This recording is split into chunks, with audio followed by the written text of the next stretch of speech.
Welcome to Season 2 of the Erotic Realm podcast, where we explore the world of eroticism, one erotic realm at a time.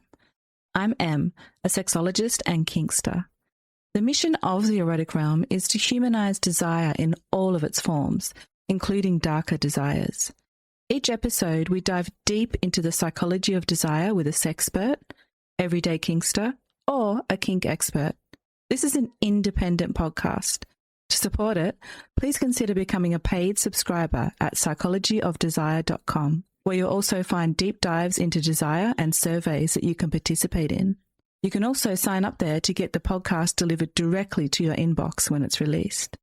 And now for today's episode. Before we get started, I have something very excited to announce. The podcast has been nominated for the Australian Adult Industry Awards in the category of Best Podcast.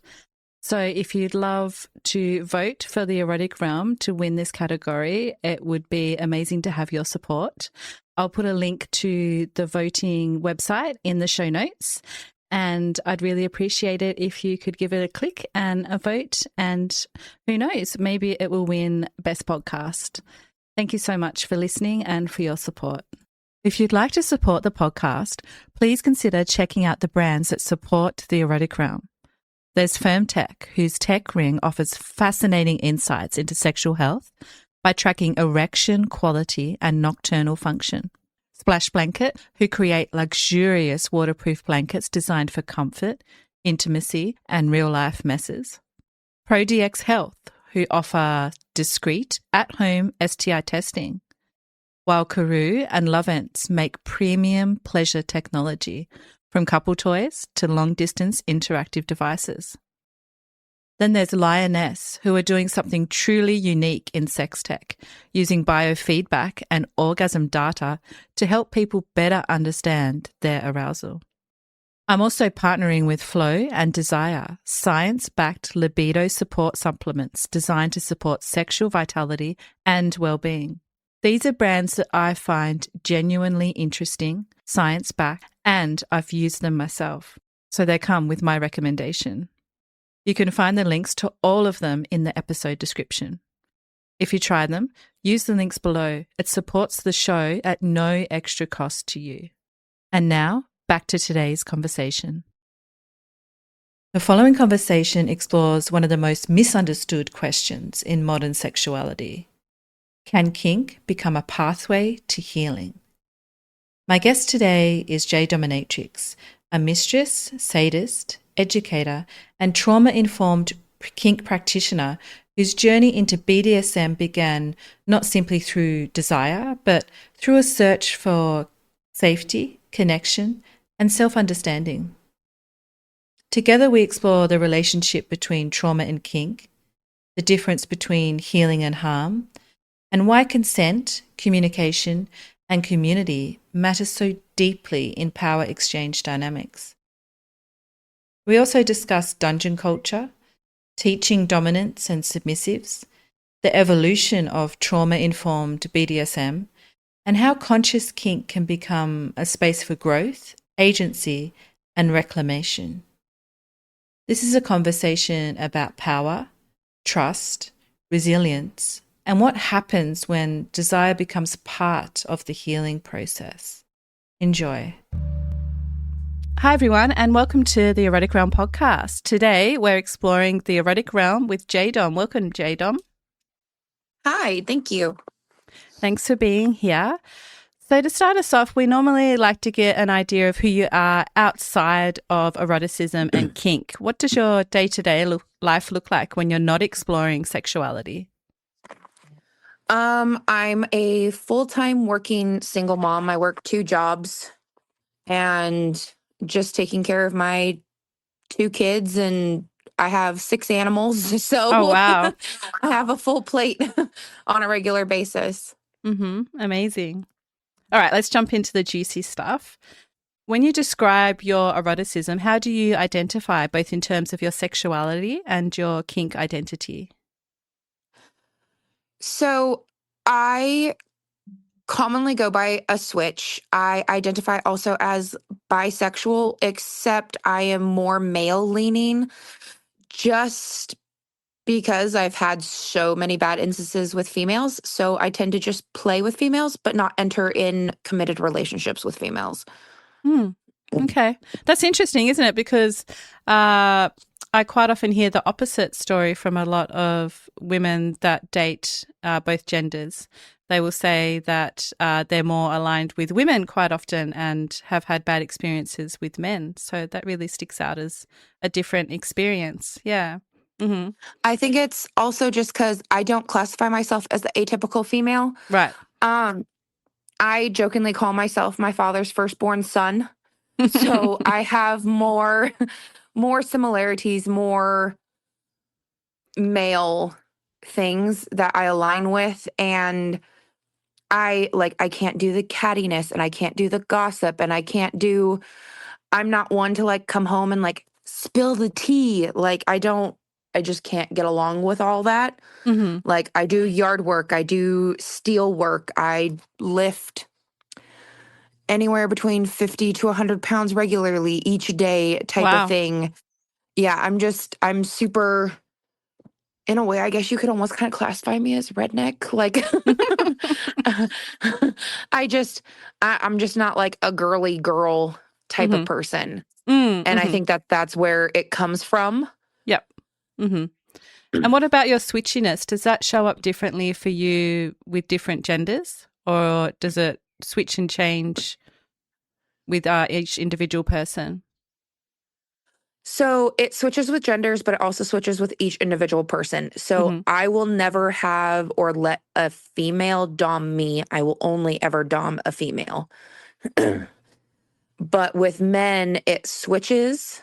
And Mm-hmm. like, I love a good power play where guys who are like flexible with their dominance type of Mm. thing, or like when I play with another dom in like a non committed structure thing, and we both kind of like try to dom each other throughout playtime.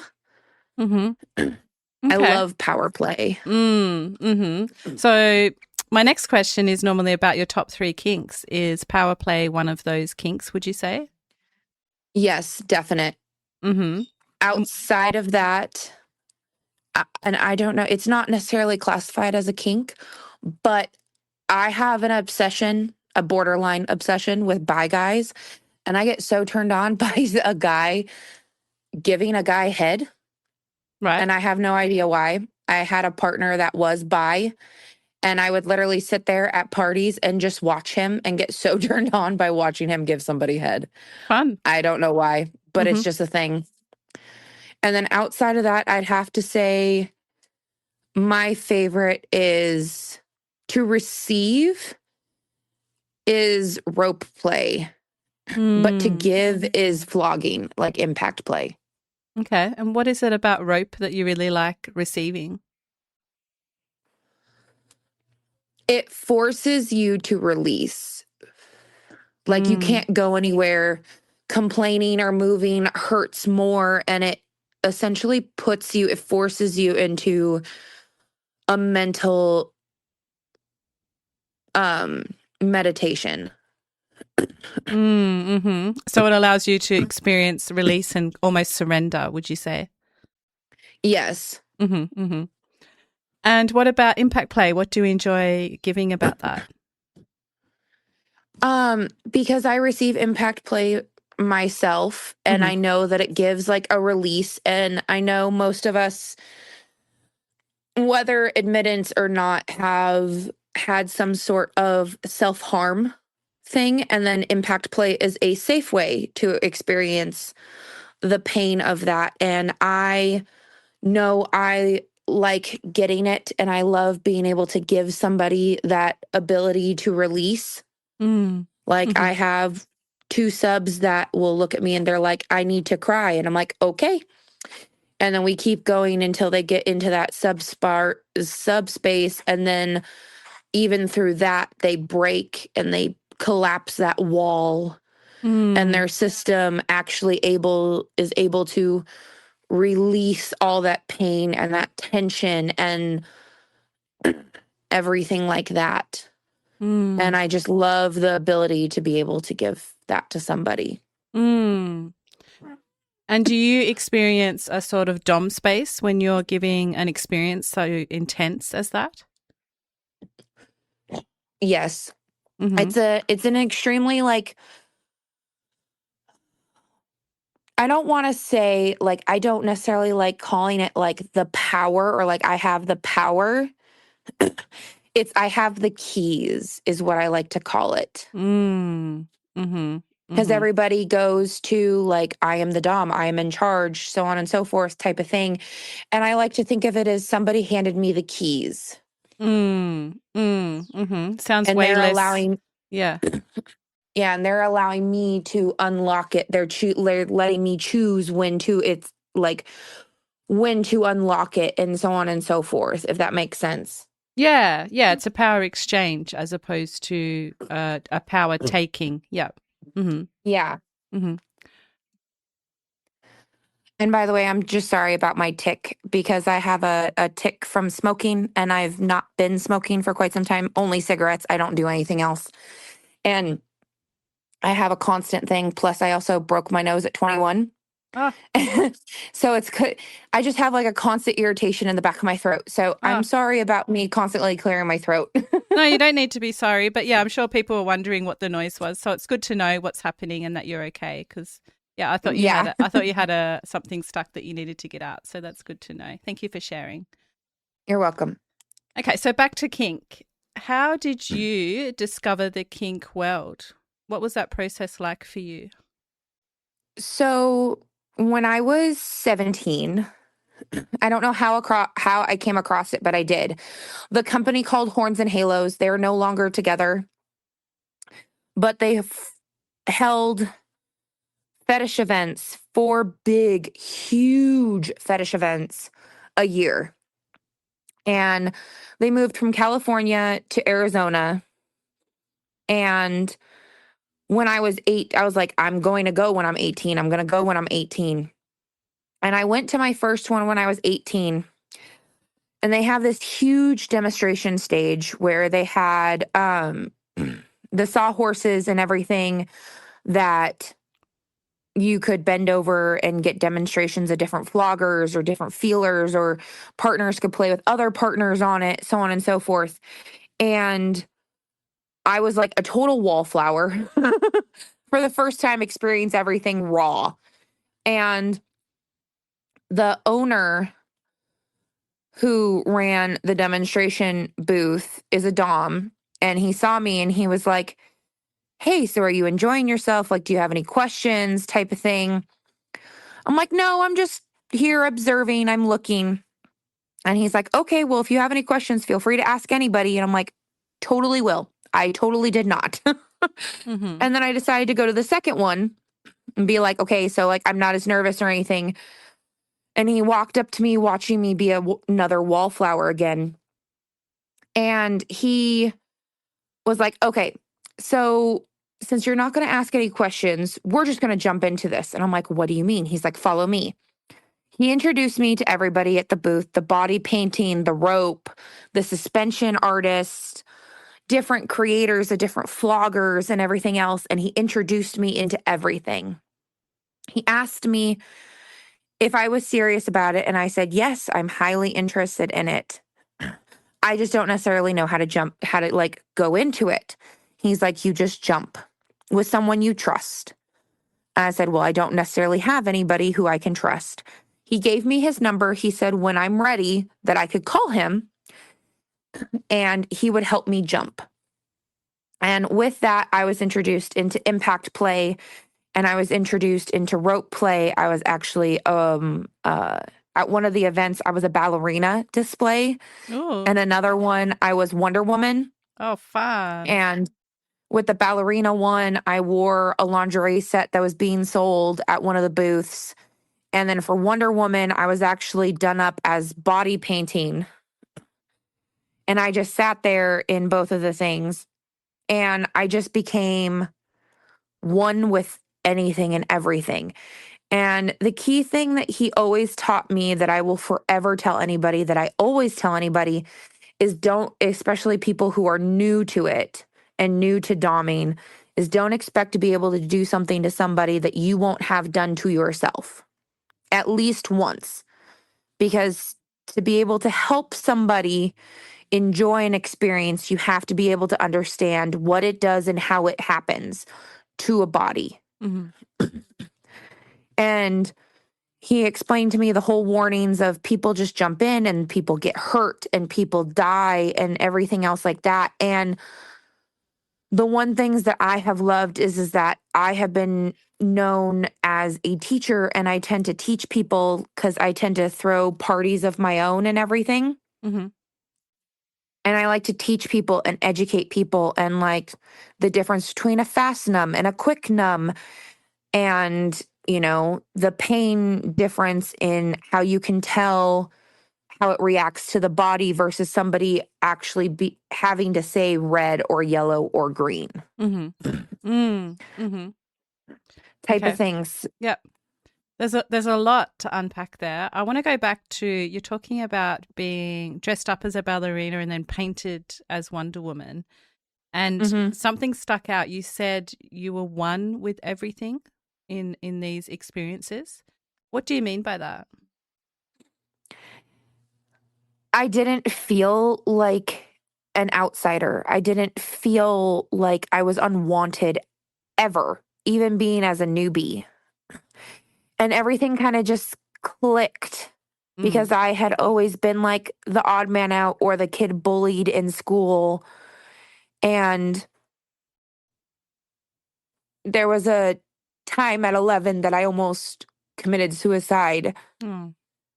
And even though I have like had like my really good friends and stuff like that, I always still felt like something was off. Mm. Mm-hmm. And as Mm-hmm. soon as I entered this world, I didn't feel like anything was off anymore. Mm. Mm. Wow, that's really powerful. Yeah, I'm so glad that you found that space where you felt that sense of belonging. Mm. Mm-hmm. Yeah. There's a quote I actually wanted to explore with you, and I believe it's kind of speaking to this experience of yours. And it's from Gabor Mate, or Mate, I'm not sure how you pronounce it, who is a Canadian physician and author. And he's worked in family practices and specializes in childhood development and trauma. And one of his most well-known quotes is this: healing happens in relationship. So, when you hear this, what comes up for you personally? And looking back, do you feel like kink became one of the first spaces where you felt truly seen and emotionally safe in relationship? Yeah, definitely. It was the Mm. first time that I felt like I could relax without having to put on like a show per se. Mm. Like I didn't have to make sure my hair looked a certain way or my makeup looked a certain way or anything like that so that I didn't get made fun of or didn't get the why does she look like that type of thing. Mm-hmm. I have always thought of the kink world as a family. I have always treated it as a family. And kind of just like any family, even though cousins or whoever may look different or act different, but we're all from the same cloth, Mm-hmm. I believe. And I don't know, it's just one big family, and it's the family that I needed to Mm. click, to connect, to become whole. Mm. Beautiful. So you speak quite openly about how trauma has shaped parts of your erotic life. And I'd love to explore a bit of research that feels really relevant to that. So it's from 2024, and it was a presentation by a sex therapist and kink researcher, Frederick Zhao. And it's titled Trauma Informed Kink Healing. So in it, Zhao explores how kink, when it's intentional, consensual, and trauma informed, can become a space for healing rather than harm. And he talks about how kink can help people reconnect to their bodies, rebuild trust, restore agency, and process emotional wounds from the past. But only when there's real safety, skill, communication, and care in place. So, given your own lived experience, I'd love to explore that a little bit more. Have you had any particular experiences where kink felt like it was healing some of your past traumas throughout your journey? Yes, definitely. I found, like, example, like cutting myself and everything. It was always a pain to release pain, but of course, it's unsafe. Mm-hmm. You can get diseases, you can get infections, you can get Lord knows anything else. Luckily enough, I was one of the few that didn't have any issues per se with anything, because I'm also just a borderline germaphobe and made sure everything was disinfected known to mankind. But it's one of those things that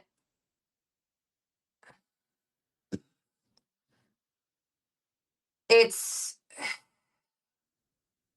I don't necessarily want to say like one is frowned upon and one is not, but it's also safe versus being alone. Mm. And it's not, it's in your control, because any dom knows that yes, we control the scene, but we only certainly control a scene to a certain degree. It's really all in the sub's control. But the simple fact that I can let go of some is a huge thing for Mm-hmm. me. Mm-hmm. And the fact of being able to be in a space where I know I'm safe, but I can still get the release, is a huge thing for me. Mm. It's the fact that I'm not alone in a small room doing something to achieve a goal of death. It's I'm doing something in a room orchestrated with somebody else to create an emotional release in a very safe place. Mm. Mm. Do you feel that kink has helped you reclaim control in ways that traditional healing spaces perhaps couldn't? Yes, definitely. I have suffered with depression off and on in my entire life. And during a small portion when my kids were extremely, extremely small, all of that went on the back burner. And my mental health took a giant dive, for lack of better terms. And it wasn't until I reinstated it, like I had to go on medication and stuff like that. And as soon as I reintroduced myself into the world, I didn't feel like I needed it anymore. Mm. Mm. And was that a gradual process once you re-entered the kink world, or did you feel instant relief and more instantaneous feelings of feeling better? It was gradual just Mm-hmm. because everything at home was still chaotic. Mm. But especially after my divorce, when there was that like immediate non reactiveness constantly and stuff, and I was able to more dive into stuff of my speed and that I was comfortable with, there was a huge significant change. And I came off medication, and I came off, like, I didn't need to, like, I didn't feel depressed. I didn't have anxiety attacks anymore or anything like that, because I knew that there was a safe place that I could go to. Mm. It's pretty amazing. Yeah. Mm. So let's talk about your own experiences in terms of making kink healing rather than harmful. What are your non-negotiables that make sure that the kink you're partaking in is healing for you and not causing further harm? So most people like to use red, yellow, green. Me and the a couple doms that I have released myself to, I have told them, like, my thing is that I need to cry.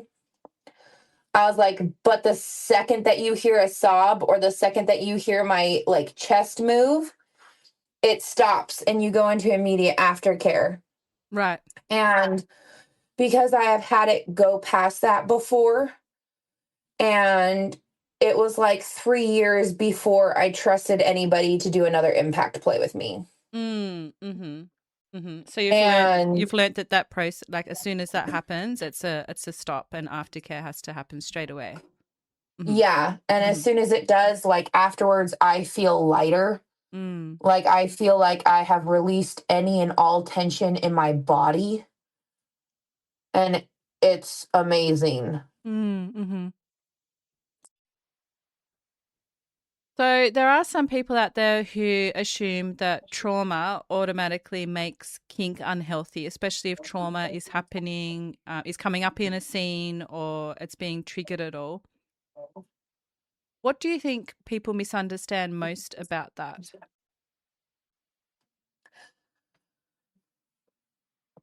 The difference to me, so example, I have almost been raped in the past, but I have also done CNC, right, or gangbangs or anything like that.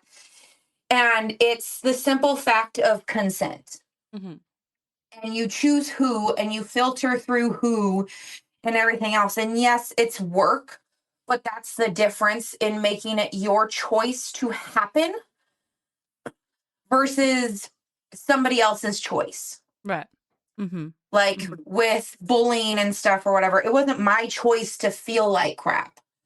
I was made to feel like crap, and therefore I had no choice, but I felt like I had no other choice but to just end it.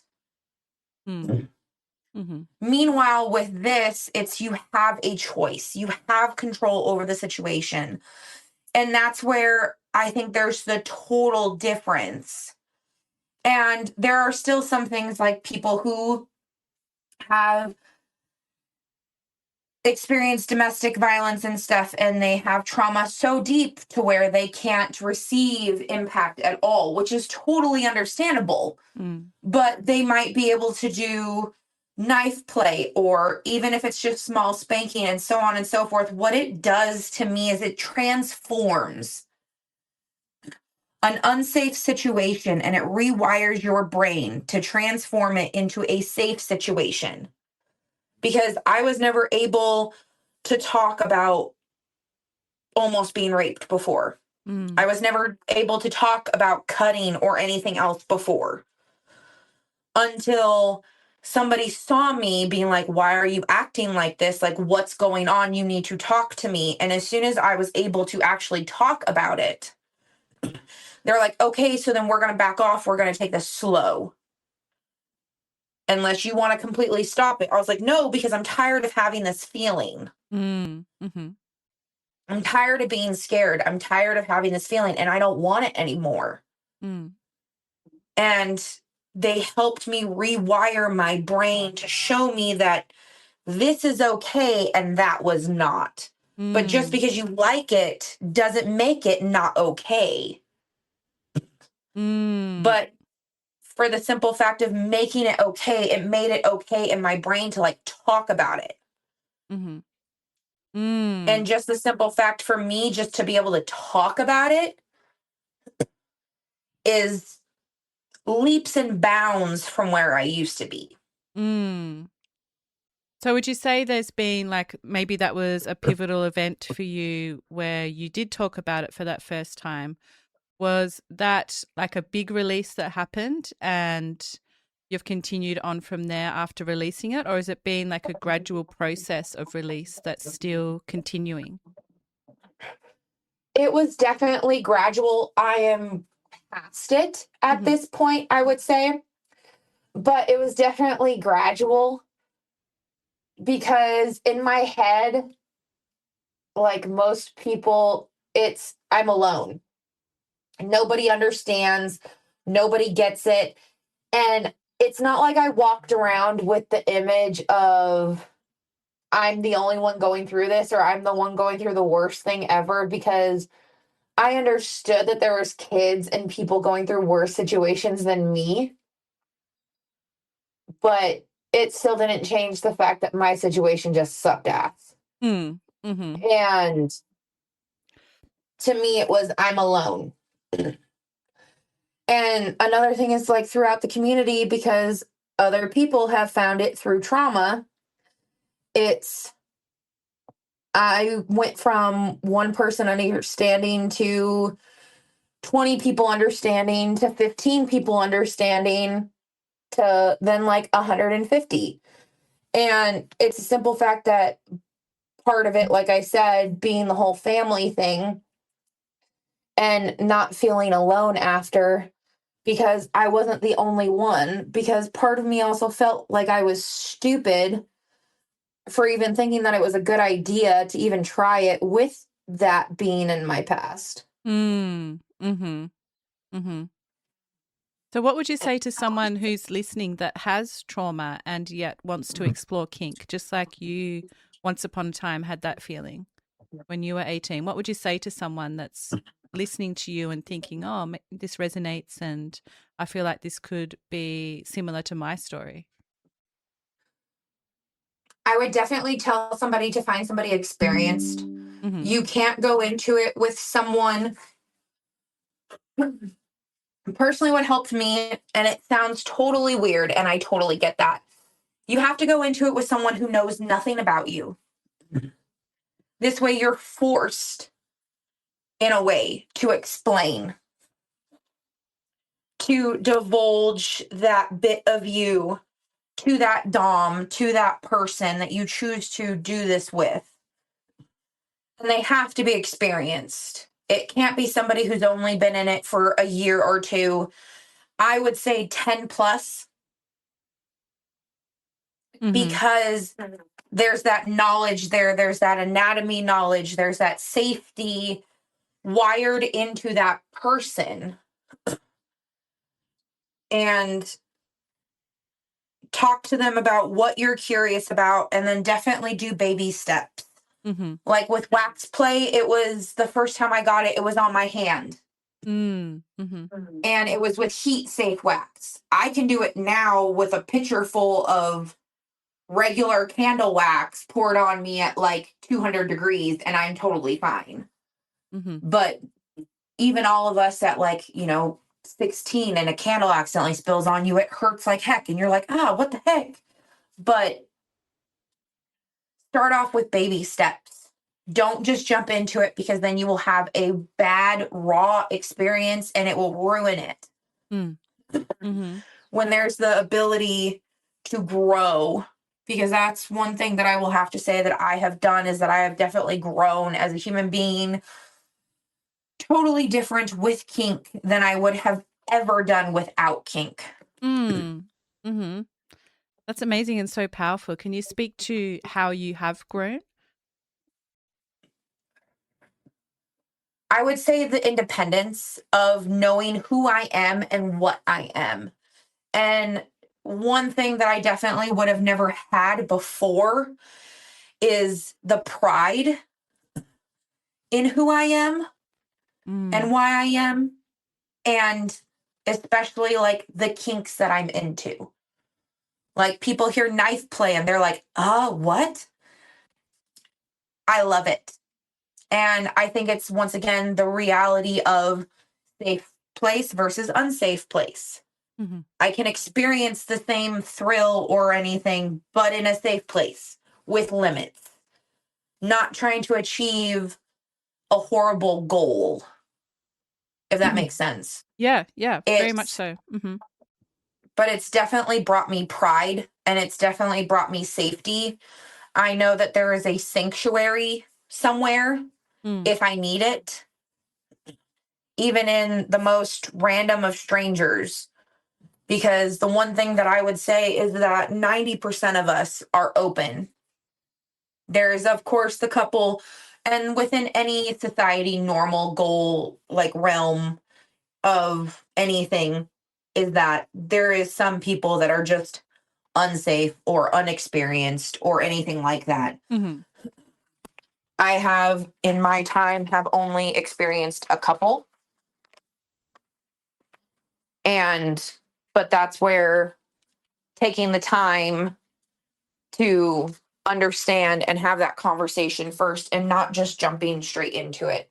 Yep. because jumping straight into it just ends badly. Mm-hmm. Yes. Yeah. Take your time and communicate as always. Mm-hmm. Yes. And what about the kink community itself? Do you feel like the kink community is becoming more trauma informed and trauma aware, or do you feel like there's still a long way to go? I feel like it is trauma informed because whether we like it or not, I believe, and even if people don't want to admit to it, I feel like everybody has gone through something. And whether it's a really bad divorce or a domestic violence issue or anything like that, it could totally range. It doesn't have to be as bad as mine, and it could be worse than mine. But I believe that everybody who is part of the kink community understands the knowledge that you don't come into it just cuz Mm. Mm-hmm. type of thing. At least I haven't ever met one yet. I believe anybody has had something, even if it's just as simple as bullying, all the way up to their, like, they were captured in a cult for 20 years, something like that. But I believe everybody has gone through something of some degree. Mm-hmm. And the more we talk about it and the more it's present, but even without it being present, I believe everybody knows within the kink community that someone, all of us, have gone through something Mm-hmm. in some way, shape, or form. Yeah. So it's whether or not it gets talked about, which I don't think it gets talked about enough, Mm. but I believe it's known. Mm-hmm. Mm-hmm. Mm. So you now teach dominance and submissives yourself. Can you share more about what it is that you teach? So I tend to teach like couples example, because I used to run my own dungeon, and I Oh, got wow. the wives who would show up and be all angry and they're cheating. I was like, no, no, no, no, no, no. Physically, no. Emotionally, maybe. But there's a way we can resolve this. Well, what are you talking about? I was like, come back next time with him and I'll teach you. And literally, I'd have to say like 75% of the time, the wives would come back with the husbands or the husbands with the wives. And they would sit down and I would explain to them why, kind of like a therapist, why they're wanting this, Mm-hmm. why they're going through this, why it doesn't make sense to them, but it makes sense to your partner that's receiving it right now. And then I would teach them, like if they wanted to learn, I would teach them small things that they could do at home if they wanted to, or like little indicators of like, hey, I want to switch now, because 90% of the time it was like the lawyers who didn't want to, like, they wanted to shut off the control button. They just didn't want to be in charge for an hour. And I would sit there and I would talk to couples. At a couple of my parties, I have who are complete newbies and tend to get on FetLife because it's like, ooh, easy lay. Wrong. We're pickier than most people Mm-hmm. on who we sleep with and why we sleep with them, but good shot. And they go to parties and they see things and they ask questions, but they don't really get answers, which irritates me more than anything. And so they ask me questions of like, how do you know this and how do you know that? And would you be willing to teach me? I said, yes, I'd be willing to teach you on how, like, certain body twitches mean this or certain body twitches mean that. And, you know, the proper way to swing around a flogger, which, trust me, my ex-husband was one of them. You just swing it. No, you don't. Mm-hmm. No, you don't. Because then you wrap it around my thigh and then you're going to get a slap in the face. Like, that's not how we do this. And I just don't, I've had so many people say or experience kink in a bad way that I hate the persona of we're evil or we're Satanists or we're weird or anything else, just because we choose to participate in certain events that do our body justice and our mind justice doesn't mean that we're a certain way. But also the biggest issue about being perceived that way is because we don't talk about it. We don't teach about it. People mostly think that it's just this. No, like hanging rope is not just that. You need to know where arteries are. You need to know where veins are. You need to know how muscles overlap. Same with fire massage and anything else. Like you have to know so much that it's not just something that you just jump into. And when you jump into it, somebody gets hurt. Mm-hmm. And that's why I love teaching anything and everything about it. Yeah. Or say like, because I don't personally do rope myself, but I get hung up in rope. So I tell people, hey, they have a rope class, go to them, learn in the rope class type of thing. Mm-hmm. Or like I do impact and I do wax and stuff like that. And at my parties, I'm like, who wants to learn about wax? And I'll just show them on their arm, the difference between the top of their arm and the bottom of their arm, the difference between soft tissue and tissue that gets worn all the time, type of thing. And it's just little things like that. Amazing. I had no idea that you'd run a dungeon, so I'm very curious about that. What was your biggest learning about sexuality from your time running a dungeon?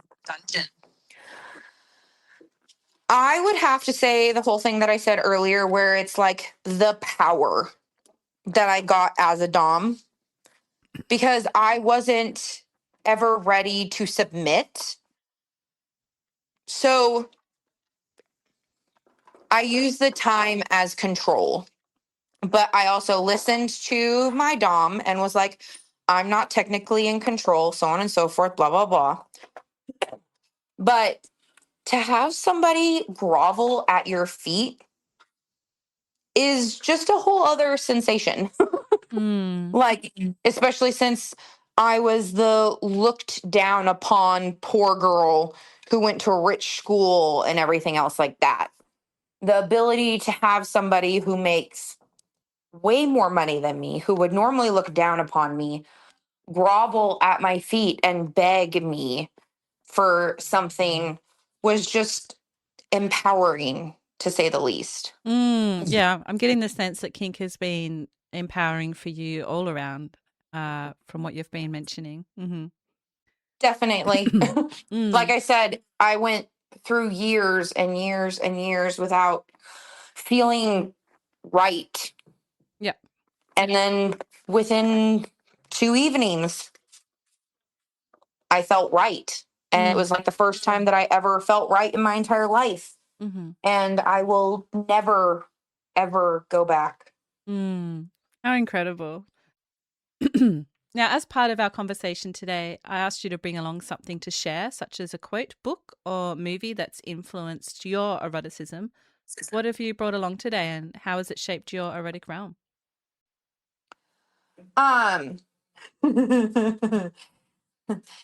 If anybody has ever seen movies in the 80s, the first thing that probably ever piqued my interest was when I was 10.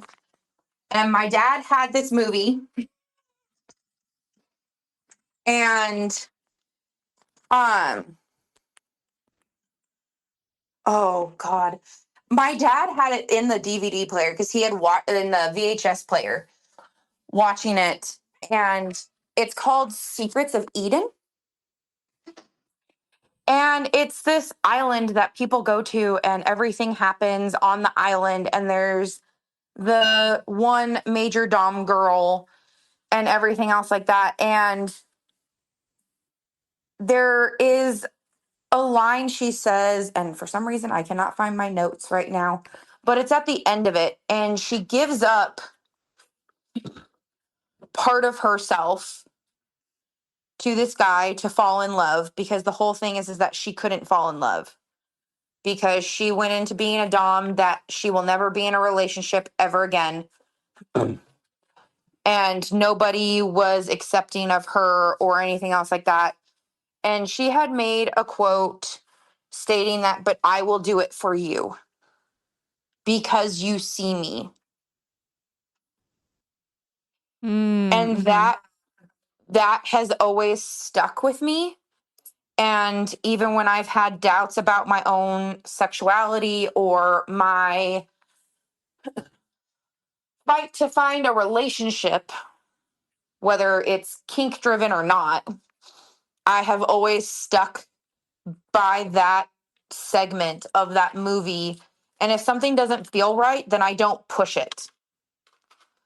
I just sit there and I go, it's not meant to be. You're not for me because you're not okay with me. I love it. What was the movie name again? Oh, you're not sure. That's okay. I want to say, hold on one second.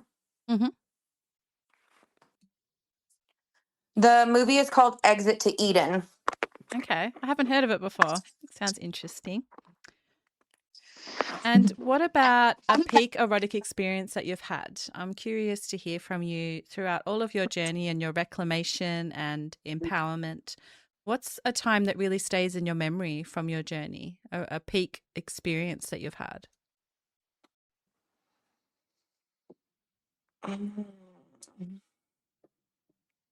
I'd have to say the first time that I actually cried in an impact.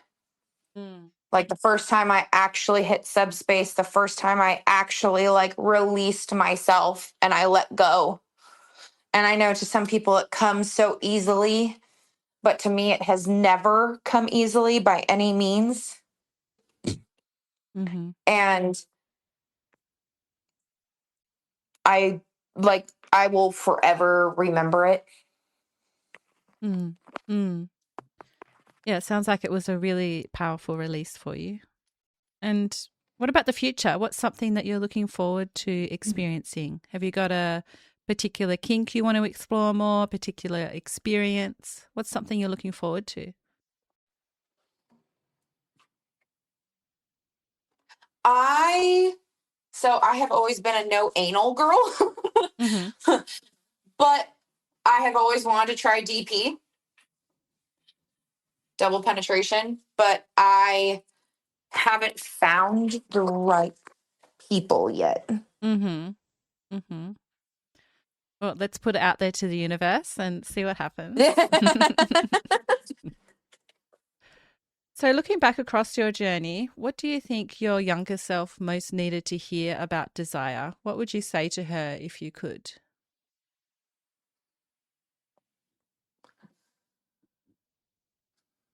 You are wanted.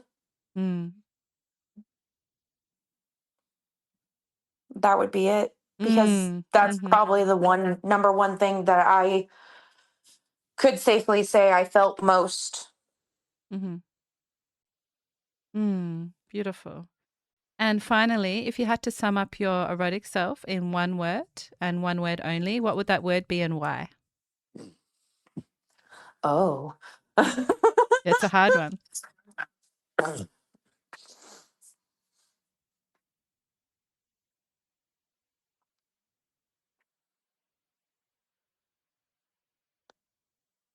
Fireball.